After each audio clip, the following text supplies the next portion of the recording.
pourquoi le Dieu omniscient et omnipotent a laissé ce putain d'arbre, l'arbre de la connaissance, aux yeux d'Adam et Ève, sachant qu'il connaissait le passé, le présent et le futur. Comment se fait-il qu'il a laissé le serpent dans le jardin? Pourquoi? Dès que l'être humain allait croquer dans la pomme, il savait déjà que ça allait aboutir sur l'apocalypse. Le fait le plus étrange dans l'histoire du jardin d'Éden, ça reste le fait que Dieu a été surpris que l'homme et la femme se couvrent. Alors que Dieu connaît le passé, le présent et le futur, vu que Dieu est omniscient et omnipotent. Donc en fait, ça n'a pas de sens d'être surpris que l'homme et la femme se vêtirent avec des feuilles, vu qu'ils savaient déjà tout ce qui allait se passer à partir du moment où l'être humain a été créé.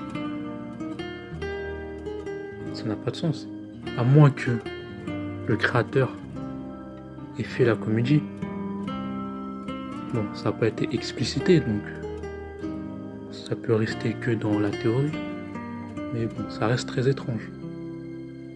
Pourquoi être surpris de quelque chose qu'on sait déjà? Ça n'a pas de sens. Pourquoi créer l'humain s'il est voué à ce qu'on finisse à l'apocalypse? Et même dans une certaine religion, il est même dit que Dieu, tellement qu'il savait le présent, le passé et le futur, parce qu'il est omniscient et omnipotent, puissant et sage, qu'il a préparé les flammes de l'enfer depuis la création de l'être humain. C'est quand même grave. Ça veut dire que dès que l'humain a été créé, il savait déjà qu'une bonne partie d'entre eux allait finir en enfer. Il a gardé ses flammes depuis le début. C'est un truc de ouf. Vous trouvez pas ça étrange? C'est normal. Un Dieu qui crée une espèce pour déjà préparer ce qui va lui arriver après. Mais c'est quel niveau de sadisme, de cruauté? Donc dès que tu crées une espèce, tu prépares les flammes qui vont les brûler pour l'éternité, pour une bonne partie d'entre eux. Et c'est censé être un Dieu d'amour? Ça n'a pas de sens. Ça n'a pas de sens. Et même la notion du destin, le déterminisme.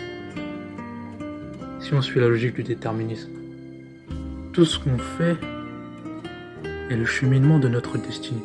Donc tout ce qu'on va faire, dans un certain sens, nous ne sommes pas responsables, vu que nous sommes tous des esclaves du destin. À quel moment on est libre? Parce que dès que tu choisis la liberté, c'est l'enfer éternel. Parce que si tu n'es pas soumis au Créateur, c'est les flammes pour l'éternité. Même si tu étais une bonne personne dans ta vie. Donc, quand on commet un péché, est-ce qu'on est responsable si ça fait partie de notre destinée?